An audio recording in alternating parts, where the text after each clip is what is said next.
Sorry, Dovey. I'll try to make this part quick. Our containers, we have, let's see, some of these are new. Sweet peas are coming up. Awesome.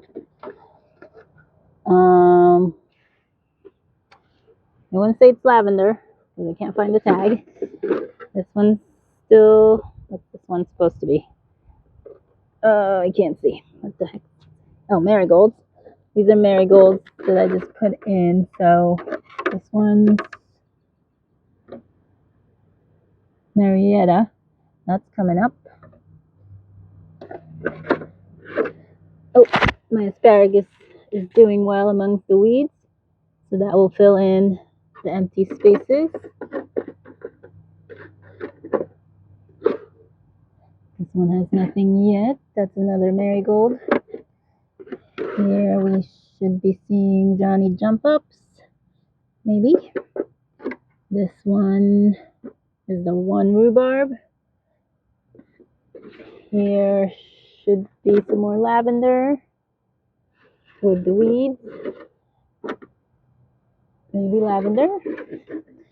Maybe more lavender. More lavender. Chamomile, doing well. This is also marigold that haven't come up yet. And last is more chamomile. So pretty good germination on the containers so far. Happy May, everybody. It's actually here. Unfortunately, we're in between wet weather. It's been non-stop almost rain and cold and wind. It was actually sunny a few hours ago, but I couldn't get out fast enough. So here we are in the chill. But I'm going to make this quick. There really isn't much to see right now, even though looking back at last year's video, I had a whole lot more going on at this time. But I'll show you what I do have.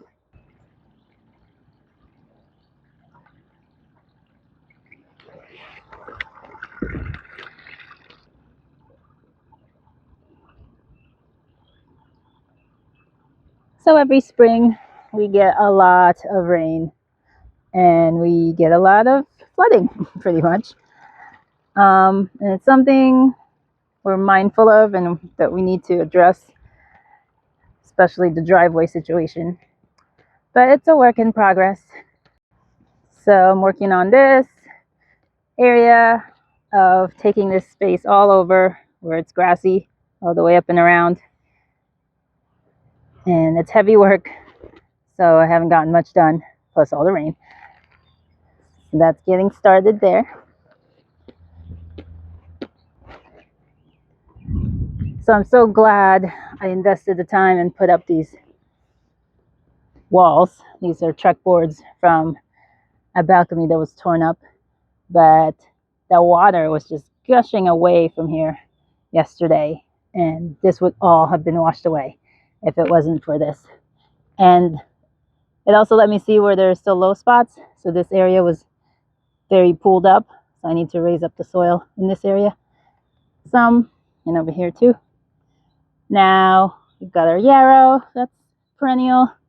I have borage, which is self-seeding, so I'm going to dig up some of these and transplant them. Certain weeds, there's certain volunteers that haven't figured out what they are yet. This is an asparagus that I forgot. No, I didn't forget. I left it here on purpose for some reason. But anyway, needs to be transplanted in the fall. I have tried to put carrots. Oh, let's get to, so these were started inside the beets. They're doing their thing. But I have tried to sow carrots multiple places and multiple times, and the ground is pretty moist, so I don't know why I'm having such a hard time. But I think there's a couple in here, but there should be a lot more. This is the only thing so far over here that's really showing progress, which is radish, and the seeds kind of got pushed over closer to the yarrow than I was wanting, but I've been trimming the yarrow and giving that to the chickens. Okay, we have a few carrots. This is the second time around that I tried, but there should be a lot more carrots, is all I'm saying. And then I have a volunteers of, not those are weeds. Here, I think some kind of, I believe it'll be tomatoes, cherry tomatoes, but they won't survive here. I'll pull them out and either move them or just leave them, because there's plenty of cherry tomato volunteers.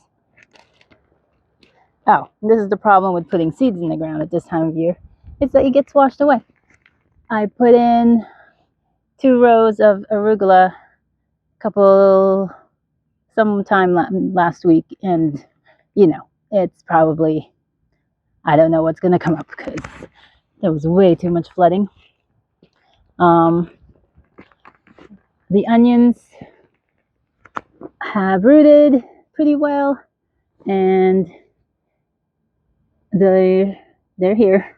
It'll take them a while to get going with this cold weather.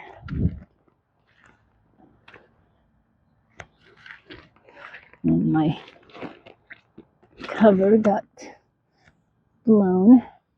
And actually the birds have not been disturbing them as much as I thought they'd be. But I'll just leave this on for a little while longer. It's very moist here.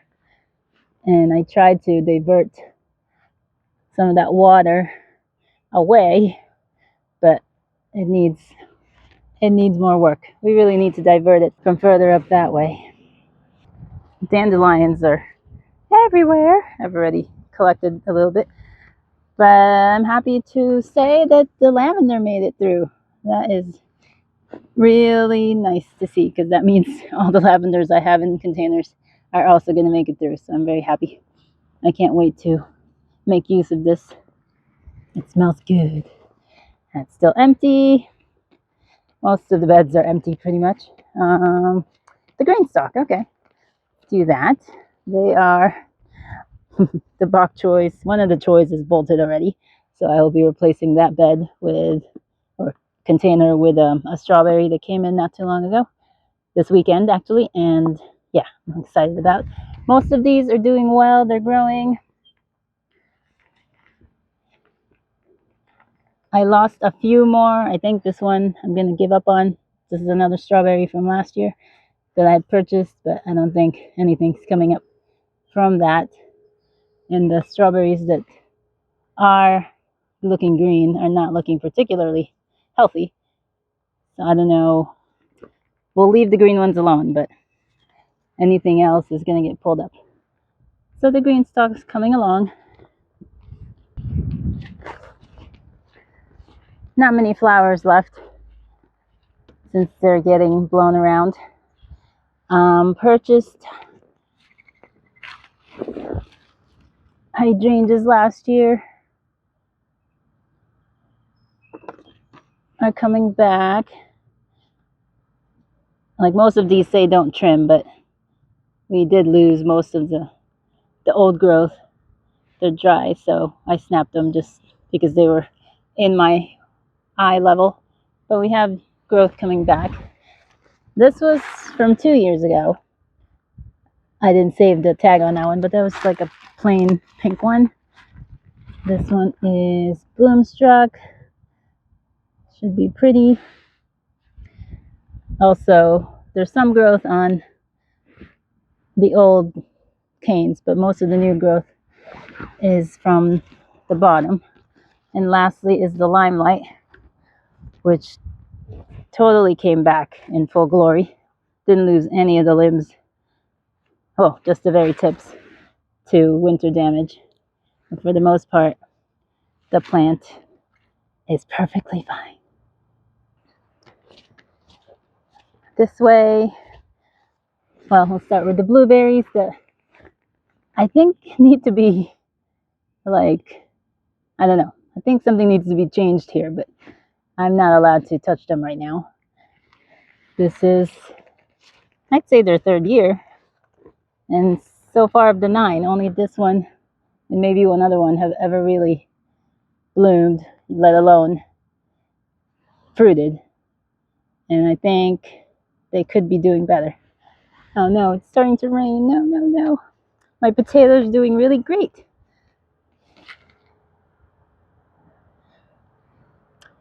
These had bigger, less chitted potatoes, so these are taking a little bit longer to come up, but they're coming up. That's so exciting. This is still just resting with cover crops. The garlic is looking really nice for this time of year. It was a little bit less this size. It was more like this size at this time last year. And these parts are smaller bulbs when I planted them, so they will be smaller garlic at the end. Those are looking very good over there. And we're still killing off the winter rye. And I think we're on our way, well on our way with that. These beds are largely empty. Now I thought I had lost all these leeks because they were feeling really mushy, and I pulled up some, but the ones I had left alone have rebounded and look fantastic. So that's surprising and wonderful. See here, I'd pulled up more of the leeks, so only a couple are going to be useful. The sorrel is doing wonderful. Oh yeah, I've been meaning to up-pot these broccoli volunteers. I got my containers there, and I just haven't had the chance, or I keep forgetting. My pile of alpaca manure over here. I had 8. I planted 8 here, and I only have 3. No, 4. I have half of the asparagus transplant was successful from last year. And then the other greens that I put in recently, collard, kale, Brussels sprouts, they're all tiny and surviving. And then we got the peas in the back, which I still need to get close to a trellis. And one lone leek right there. The rhubarb does not disappoint, although because of the heat wave we have, they started bolting. So I pulled up, ripped up some of the flower stalks. But they are beautiful here, and they may be too close together, but we'll deal with that some other time. And here we have some other rhubarb next to this new bed we just created.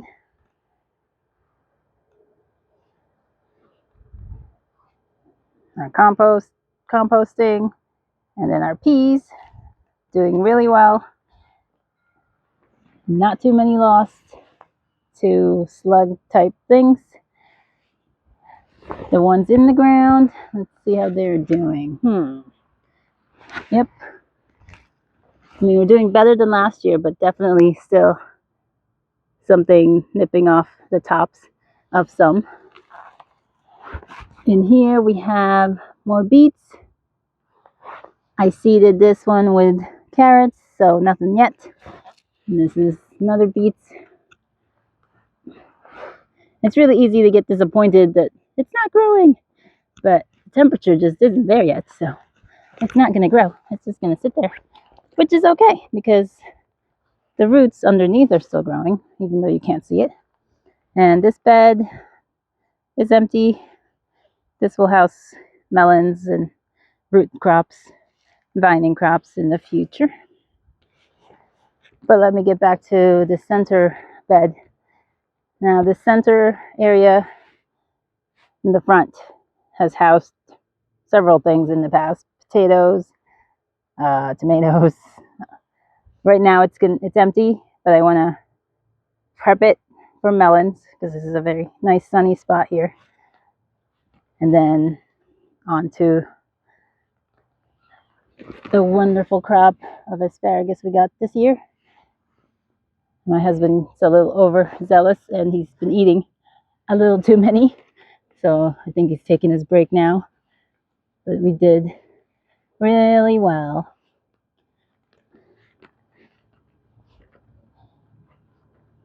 So there were a few that were female that I pulled out So that's where I will be putting in the new seeds I'm growing.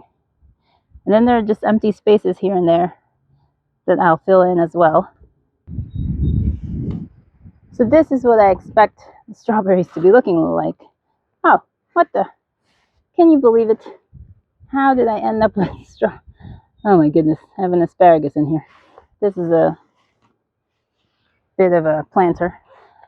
And I have 1, 2, 3, 4, 5, 6 maybe strawberry plants in here. I'll probably thin this out at some point later down the line, but look how nice the strawberry plants are compared to the ones in the green stalk.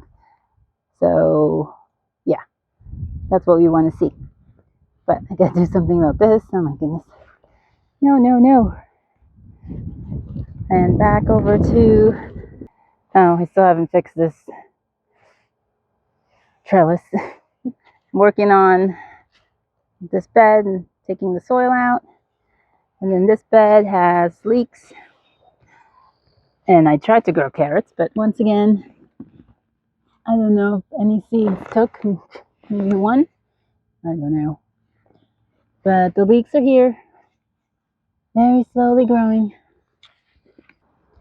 So I'm in the process of building a bed here with logs and some wire mesh to keep the voles out of it from the bottom. I prematurely planted one of my, what is this, rutabaga plants that had overwintered. So that's for flower production there. These are figs, this one and this one. And hopefully they survived the winter because I really didn't do anything. I mean, I wrapped them, but that wasn't really enough protection. We'll find out. I mean, they're still pliable, so I think that's a good sign that they're alive. There's also a couple of, or 3 out of 4 raspberries, like golden ones that I'd gotten last year. So they're coming back.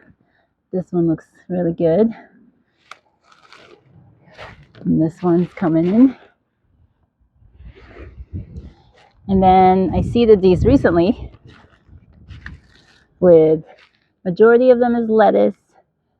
And then also a couple is, which one was it?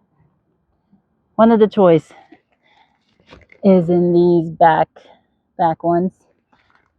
This is thyme, I think. Yeah, thyme that's overwintered.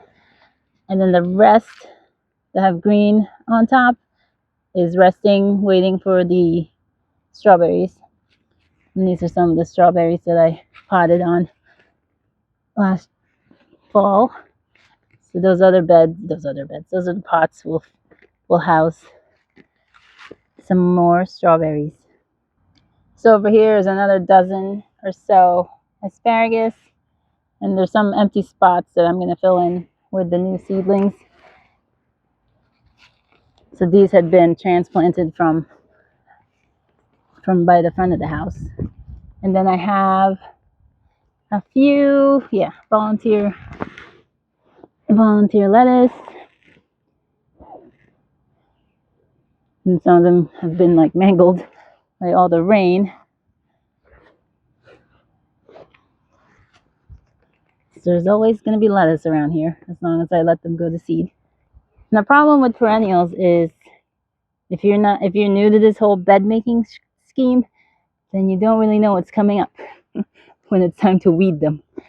But I had disturbed the soil and raked it and added more soil. But I knew calendula would come up.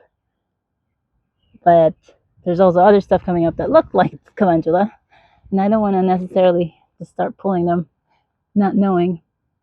But I think the majority of these are calendula. I'll still have to thin this because I don't need these close together. And then there's areas that don't have any. So I'll transplant some. And then I'd like the other bed to be a different kind of flower.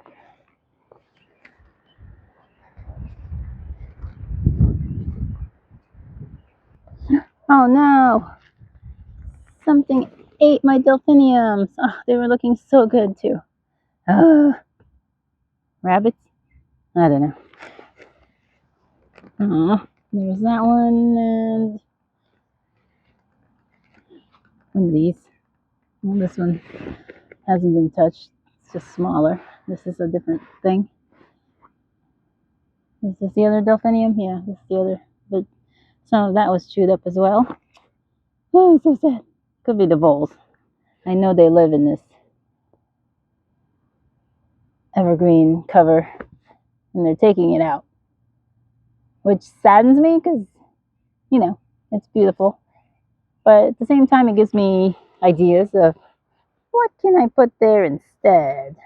So we'll let it be. See how the progression of the voles works out. Now, this could be hollyhock, could be not. There's another plant that looks like hollyhock, but there's less and less of it every season.